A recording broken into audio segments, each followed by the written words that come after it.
एक वक्त की बात है, एक पहाड़ी पर 4 सफेद बाघ के बच्चे रह रहे थे।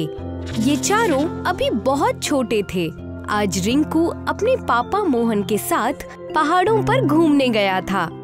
तभी उसे ये 4 सफेद बाघ नजर आए। उसे लगा कि ये बिल्लियाँ हैं। पापा, ये चारों बिल्लियाँ कितनी प्यारी हैं। हाँ बेटा, खूबसूरत तो बहुत है, पर इनको साथ नहीं ले जा सकते। अम्मी बहुत चिल्लाएंगी। ठीक है, तो मैं कुछ वक्त इनके साथ यहीं खेल लेता हूँ। रिंकू काफी देर तक उस पहाड़ पर उन बाघों के साथ खेलता है और जब शाम होने को आती है तो मोहन उससे कहता है, बेटा रिंकू, चलो, हमें बहुत लंबा जाना है। रात में पहाड़ का रास्ता तय करना बहुत मुश्किल होगा। अच्छा, ठीक है पापा, जैसी आपकी इच्छा। हाँ बेटा, उदास मत हो। आओ, चलो हम चलते हैं। रिंकू और मोहन वहाँ से चले जाते हैं और वो चारों बाघ रिंकू की ओर देखने लगते हैं। रात का वक्त रहता है। मोहन और रिंकू पहाड़ का रास्ता तय करके अपने घर पहुँच चुके थे। माँ, क्या आप जानती हैं, मैंने आज पहाड़ पर 4 बिल्लियों के साथ खूब खेला। अच्छा, उन्हें अपने साथ तो नहीं लाए ना? नहीं, मैंने पहले ही मना कर दिया था मालती। देखा रिंकू, कहा था ना कि अम्मी को पसंद नहीं है। तभी दरवाजे पर एक दस्तक की आवाज आती है। मालती और रिंकू जाकर दरवाजा खोलते हैं। कोई नजर नहीं आ रहा। कौन है जो इस वक्त शरारत कर रहा है?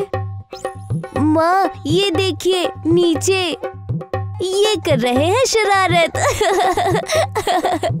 हे भगवान, ये क्या मुसीबत लाए? ये मुसीबत नहीं, बिल्लियाँ हैं। आओ आओ, अंदर आओ। चारों बाघ घर के अंदर आ जाते हैं। अरे, ये यहाँ कैसे आ गए? मैंने जब देखा था तब तो हमारे पीछे कोई नहीं था।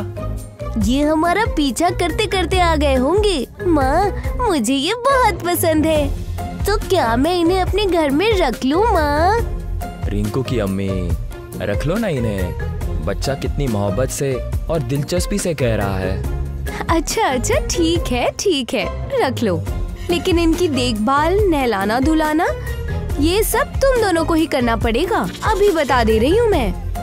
ठीक है माँ, मैं इनकी देखभाल कर लूँगा। इसी तरह से उन चारों बाघों को घर वालों ने अपना लिया और अपने घर पर रख लिया। दरअसल ये गांव रंगीनपुर अपने नाम से एकदम उल्टा था। यहाँ मौसमों का सही से आना जाना नहीं था और इसी वजह से खेतों की फसल भी ठीक से नहीं हो रही थी। अब 1 साल बीत गया था। ये चारों बहुत बड़े हो गए हैं। किसने सोचा था कि ये बाघ निकलेंगे? विद्युत, ज्वाला, तरल, पवन, तुम सब हरदम मेरे साथ ही रहना। जब से तुम सब इस गांव में आए हो, अब सारे मौसम सही वक्त से आते हैं और खेती भी बहुत खूब हो रही है। सारी परेशानियां दूर हो चुकी हैं। हाँ, ये बात तो सही कही तुमने। आखिर इनके नाम भी इनके वेशभूषा पर ही गए हैं। जरूर ये कोई दिव्य जानवर हैं जो गांव की किस्मत को पलटने के लिए रिंकू के जरिए हमें मिले हैं। हाँ, एकदम ठीक कहती हो, पर हम इन्हें कहीं लेकर नहीं जा सकते। यही सबसे बड़ी दिक्कत है। लोग इनसे डर कर और इन्हें कस्बे से दूर भेजने को कहेंगे। इसे हमें इन्हें छिपा कर ही रखना होगा। मोहन की बात सुनकर चारों बाघ रिंकू की ओर देखते हैं। नहीं, तुम सब कहीं नहीं जाओगे। इन्हें कहने दो जो कहना है, मैं तुम्हें कहीं नहीं जाने दूंगा। रिंकू के मम्मी पापा को लगता है कि रिंकू उन्हें कहीं बाहर नहीं लेकर जाता, पर वो ये नहीं जानते थे कि हर रात रिंकू इन शानदार दिव्य जानवरों के साथ घूमने जाता था। आज भी वैसी ही एक रात थी, लेकिन आज बहुत तेज बारिश होने लगी। अरे, आज तो बारिश हो रही है इतनी तेज। ऐसा करते हैं, घर लौट चलते हैं। विद्युत और बाकी बाघ रिंकू के साथ घर लौटने लगते हैं। तभी अचानक विद्युत रिंकू को नीचे गिरा देता है। रिंकू बेहोश हो जाता है और तभी एक बिजली विद्युत पर गिरती है। इसके बावजूद विद्युत को कुछ नहीं होता। बाघ रिंकू को लेकर तेजी से घर की ओर बढ़ जाते हैं। जैसे ही सब वहाँ से जाते हैं, तभी एक आदमी उसी जगह पर आकर खड़ा होता है। तो ये चारों बाघ यहाँ थे। आकाश, धरती, अग्नि और जल के तत्वों से उत्पन्न होने वाले ये बाघ, सालों से इन्हें ढूंढ रहा हूँ और ये अब जाकर मिले हैं। ठीक है, अब जब इनका पता चल गया है तो इन्हें पकड़ना आसान हो गया।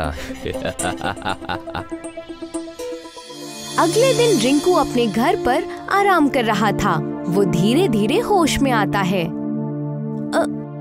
माँ, माँ, मेरा बेटा, मेरे लाल, कहाँ चला गया था तू कल? अगर ये बाघ तुझे ना ले आते तो हमें तो पता ही नहीं चलता। बेटा, अब हमें बिना बताए कहीं मत जाना। और आखिर तुम्हें हुआ क्या था? और ये तुम अचानक बेहोश कैसे हो गए? रिंकू सोचता है कि उस वक्त क्या हुआ था, तो इतना याद आता है कि विद्युत ने उसे गिरा दिया था और बाकी तीनों बाघ उसके ऊपर चढ़ गए थे। मुझे याद नहीं है पापा, बस मैं बाहर घूमने निकला था और तभी कुछ हुआ, और अब जब मेरी आँख खुली तो मैं यहाँ हूँ। तभी वहाँ वही आदमी जो कल रात वहाँ था आ जाता है। झूठ बोलना अच्छा नहीं है बेटा। बताते क्यों नहीं अपने अम्मी अब्बू को कि हुआ क्या था? आप कौन है और घर में कैसे घुस गए? मैं तो बस एक राहगीर हूँ। नाम जानकर क्या ही करेंगे? नाम नहीं तो काम बताइए, यहाँ क्यों आए हैं आप? और आपने ऐसे क्या देखा? चलो नाम ही जान लो पहले। मेरा नाम है रघुराज और मैं इन बाघों की वजह से यहाँ आया था। तभी मैंने देखा कि आपका बच्चा बाघों के साथ सैर पर निकला है और अचानक इस बाघ ने अपने बच्चे को ऊपर से नीचे फेंक दिया। नहीं माँ, उसने फेंका नहीं, मैं बस गिर गया था। आप इन बाघों के बारे में क्या जानते हैं? बस ये बाघ अच्छे लगे तो यहाँ आकर झूठ बोल रहे हैं। मैं झूठ नहीं बोल रहा, ये कोई मामूली बाघ नहीं है, दिव्य बाघ है, चारों तत्वों के प्रतीक है। इन्हीं की वजह से अपने कस्बे के बंजर जमीनें और खराब मौसम की दिक्कतें खत्म हो गई हैं। तो आप इनकी बुराई क्यों कर रहे हैं? ये तो हमारे कस्बे के लिए और बच्चे के लिए वरदान साबित हुए। तब ये छोटे थे, अब ये बाघ बड़े हो चुके हैं। कल मैंने देखा कि जैसे ही इस बाघ ने आपके बच्चे को उस पर से नीचे गिराया तो अचानक एक जोर की बिजली चमक पड़ी और उस पर गिरी, क्योंकि ये बाघ जिसे ये विद्युत बता रहा था, ये बिजली का यानी आकाश के प्रतीक है। अब ऐसी परेशानियां होती रहेंगी तो आपका बच्चा कैसे महफूज होगा? ये कस्बा कैसे महफूज होगा? पापा, इनसे कहिए ना, मैं इन बाघों को अपने भाइयों की तरह मानता हूँ। मैं इन्हें कहीं नहीं जाने दूंगा। दिव्य हो या ना हो, लेकिन है तो ये जानवर ही। दूरी बनाकर रखना ही अक्लमंदी होगी।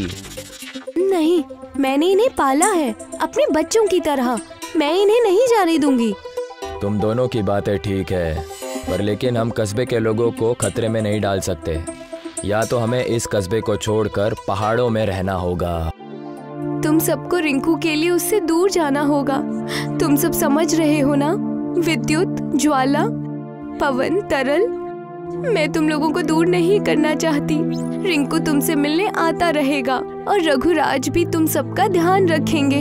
अपनी माँ की बात मानोगे ना तुम चारों? चारों अपनी माँ मालती की ओर देखते हैं और उनकी बात का मान रखकर रघुराज के साथ चले जाते हैं। रिंकू उन्हें देखकर रोता रह जाता है और बेबस होकर कुछ नहीं कर पाता। 3 दिन बीत गए और रिंकू अपने हाथों में उन सब के लिए एक गले का पट्टा लेकर जा रहा था। 3 दिनों से रोए जा रहे हो लाल, पर अब तो खुश हो ना? नहीं, मैं तभी खुश होऊंगा जब मैं अपने भाइयों से मिलूंगा। आप उन्हें कैसे किसी अनजान इंसान के साथ छोड़ सकते हैं? अच्छा ठीक है, अब हम पहाड़ों पर पहुंचने ही वाले हैं। वो लोग पहाड़ के रास्ते चढ़कर कुछ वक्त बाद ऊपर पहुंचते हैं। तभी मोहन अचानक रिंकू को रोक देता है। क्या हुआ पापा? वो देखो। तभी रिंकू देखता है कि चारों बाघ एक पिंजरे के अंदर बंद हैं और उन्हें जंजीर से बांधा गया है। पापा, इन्हें इस तरह से बंद क्यों कर रखा है? ध्यान से सुनो, वो कुछ कह रहा है। तुमने उस बच्चे को बिजली से बचाया और वो डरे ना, इसीलिए उसे सुलाया अपने जादू से। पर मैंने कहा कि तुमने उसे चोट पहुंचाई और वो बिजली तुम्हारी वजह से गिरी और उन्होंने मान लिया। अब लगे तुम मेरे हाथ। बहुत सालों से ढूंढ रहा था तुम चारों को और आज तुम मेरे हाथ लगे हो। हाँ भैया, अब हमें कोई नहीं रोक सकता। इन्हें अपने कब्जे में रखेंगे और अगर बाघ ना माने तो उस बच्चे को परेशान करेंगे। रिंकू भागता हुआ झाड़ियों से बाहर आया और मोहन उसके पीछे पीछे। कौन हो तुम दोनों? इन चारों के भाई और अब्बू है। यहाँ क्यों आए हो? अपने पैरों पर खुद कुल्हाड़ी मार रहे हैं। तुम चारों को मेरी फिक्र करने की कोई जरूरत नहीं। रघुराज रिंकू की ओर बढ़ता है और तभी वो बाघ अपनी इंसानी आवाज में बात करने लगता है। उस बच्चे से दूर रहना आदमी। अम्मी ने तुम्हारे साथ जाने की मंजूरी जरूर दी है, लेकिन अगर इन्हें कुछ हुआ भी तो तुम हम चारों का कहर देखोगे। ठीक है, कुछ नहीं कर रहा मैं। वैसे भी ये बेड़ियां तुम तोड़ नहीं पाओगे और मैं तुम सबसे पूरे रास्ते जूझना नहीं चाहता, इसीलिए इस बच्चे को छोड़ देता हूँ। भाई, तुम हमसे मिलने आए, हम बहुत खुश हैं, लेकिन अब तुम वापस जाओ। अब्बू, आप इसे एहसान करके वापस ले जाए। पर बेटा, मैं तुम्हें इस हाल में नहीं छोड़ सकता। अम्मू ने कहा था कि रिंकू की भलाई इसी में है। अब्बू, हम उनकी बात नहीं टाल सकते। तुम चुप रहो, तुम कुछ नहीं जानते। माँ ने ऐसा कोई आदेश नहीं दिया। उन्हें ये बात नहीं पता थी कि वो बिजली तुम्हारे कारण नहीं गिरी, बल्कि तुमने मुझे उससे बचाया था।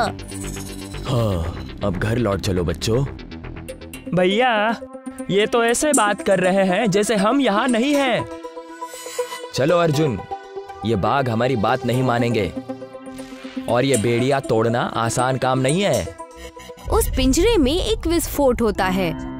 चारों बाघ रिंकू के पास वापस आ जाते हैं। विद्युत, तुम बोल सकते हो? मैं हम चारों में सबसे बड़ा हूँ और मैंने बस अभी कुछ दिन पहले ही बोलना सीखा है। आओ बच्चों, अब घर चलते हैं। चारों बाघ अपने भाई रिंकू के साथ घर जाते हैं। ये दर्शाता है कि जानवरों और इंसान में कोई अंतर नहीं। जब बात प्यार और मोहब्बत की आती है तो जानवर हो या इंसान, वो एक परिवार ही हैं।